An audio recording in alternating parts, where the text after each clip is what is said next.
जय हिंद। आज हम लोग कोऑर्डिनेट ज्योमेट्री का जो एक्सरसाइज है 7.1 उसका अध्ययन करेंगे। उसके अध्ययन से पहले एक फार्मूला है जो दो बिंदुओं के बीच की दूरी का सूत्र, उसको देख लिया जाए। तो दो बिंदुओं के बीच की दूरी बराबर होती है करड़ी में x1 माइनस x2 का whole square plus y1 minus y2 का होल स्क्वायर। आप इसको करड़ी में x2 माइनस x1 का whole square plus y2 minus y1 का होल स्क्वायर लिख सकते हैं, क्योंकि होल स्क्वायर है तो कोई पहले कोई बाद में हो, कोई फर्क नहीं पड़ता। तो x1 पहले लिख लीजिए या x2 पहले लिखिए, फर्क नहीं पड़ेगा, आंसर आपका आ जाएगा। ठीक है।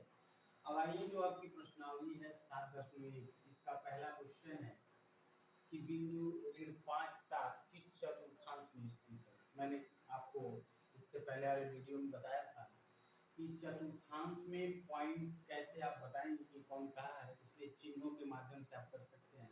तो इसमें x का जो चिन्ह है -5 x का वैल्यू है और y का जो वैल्यू दिया हुआ है, यानी भुज जो है -5 है और कोटि जो है 7 है, इसका चिन्ह प्लस है। तो यानी x माइनस में है तो निश्चित है ये लेफ्ट साइड में बनेगा, और y का चिन्ह प्लस है तो ऊपर बनेगा। ये दूसरे चतुर्थांश में जाएगा। किस चतुर्थांश में जाएगा? दूसरे चतुर्थांश में। मैंने आपको बताया था कि ये x एक्सिस और ये y एक्सिस है, इसमें जो बिंदु होता है पहले चतुर्थांश में प्लस प्लस, दूसरे में माइनस प्लस, तीसरे में माइनस माइनस और चौथे में प्लस माइनस। इसके माध्यम से आप डिनोट कर सकते हैं किसी भी पॉइंट को। तो ऋण 7 ऋण 5 का मसाल ये आपको द्वितीय चतुर्थांश में पड़ेगा।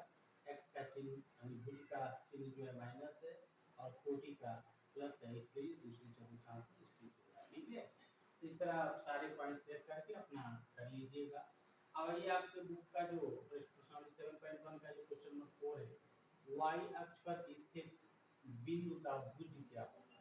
तो भुज और कोटि, भुज बताया था कि x का जो मान होता है भुज होता है, y का जो मान होता है वो कोटि होता है।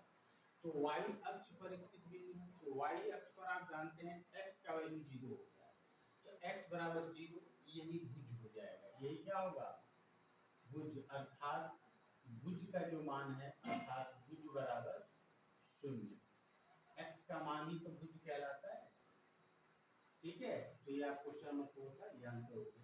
अब आपका जो क्वेश्चन नंबर 8 है, जो दो बिंदुओं के बीच की दूरी के सूत्र के माध्यम से निकाला जाएगा। दो बिंदुओं के बीच की दूरी को हम t से डिनोट करते हैं। तो जो आपका क्वेश्चन है उसमें दिया है कि बिंदु 0 0 और 3, 4 के बीच की दूरी बताइए।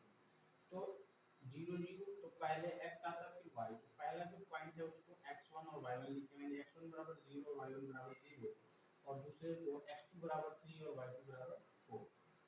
अब जो d का फार्मूला होता है डिस्टेंस, वो लिखेंगे आप। तो x1 माइनस x2 का whole square plus y1 minus y2 का होल स्क्वायर के माध्यम से वैल्यू इसमें पुट कर दीजिए, रख दीजिए और हल करिए। तो 0 minus 3 whole square plus 0 minus 4 whole square. 0 से 3 को माइनस करेंगे तो -3 बचेगा, तो -3 का स्क्वायर करेंगे प्लस इसी तरह -4 का स्क्वायर, 0 से -4 होगा, स्क्वायर करेंगे तो -3 into -3 plus -4 into -4, minus minus का मल्टीप्लाई प्लस, 3 3 या 9, इसी तरह माइनस माइनस प्लस हो जाएगा, 4 4 में 16 हो जाएगा।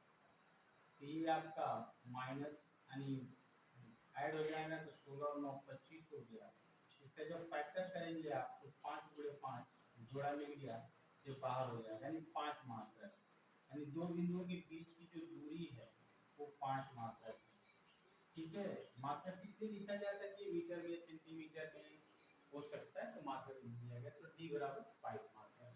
इस तरह से एक्सरसाइज के बाकी क्वेश्चन करिएगा, और कोई प्रॉब्लम होगा तो फिर मैसेज करिएगा। ठीक है। Try your best. Thank you.